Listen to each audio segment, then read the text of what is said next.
Welcome back. It's Cresswell's Business in Lagos. If we talk about Nigeria, the #1 economic policy over the short to medium term probably has to be diversification of the economy. You heard it from the Petroleum Minister, you've heard it from United Capital tonight, you've heard it from the Culture and Tourism Minister. This man has to do it. He is the Trade and Investment Minister, Enelamah, who joins me now. Industry, trade and investment. How are you going to do it? Well, first, thank you for coming. You did promise you would come, and I'm glad you're here. I think you made a point earlier that I would like to begin with, which is that first there is the plan, then the execution.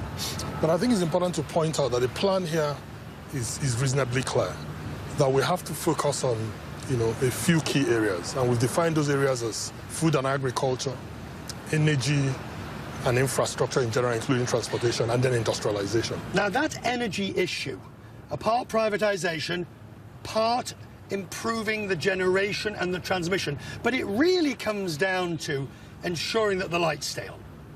Yes. Privatize the industry.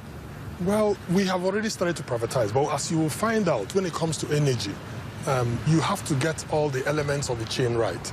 And it's a public-private partnership. It's probably as good an area as any in terms of government doing its part, in terms of enabling, and the private sector doing its part in terms of investing. The government has one problem, and it really is this. You've only got 2 years left before an election. So to some extent, haven't you left it rather late to introduce what is a major diversification program? Let me say a couple of things. First, you are right that this particular government has roughly 2 years, but the country has to get it right over the long run. So this government must look at its role as being part of a longer stretch. So what we're trying to do is to build on the fundamentals, because if you lay a solid foundation, the growth can continue well beyond the next 2 years. You travel the world, you talk to other ministers, you know, frankly, the myths about Nigeria, and you know the realities of the country.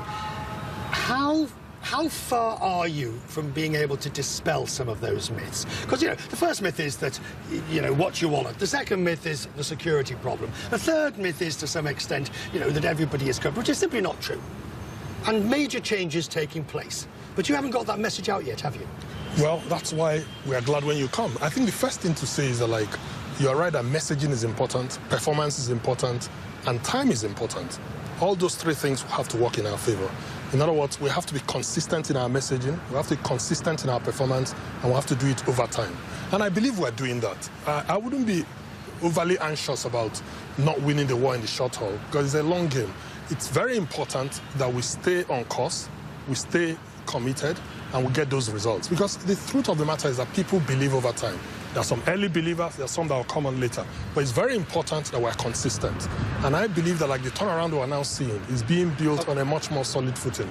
All I can tell you, Minister, finally, is that if this country could run on the enthusiasm of jollof rice, you'd be home and dry. Everybody loves it. Absolutely. I'm not going to ask you which country makes the best jollof rice. Well, Nigeria first. You had to. Well done. You got the answer right. Yes, thank you. Good to see you, Minister. Thank you very much indeed. Really kind of you to come in tonight and talk to us. Thank you very much. And thank you for coming. Thank you. We'll be back again. I promise you. It won't be 10 years before I return. The Minister for Trade, Investment and things now.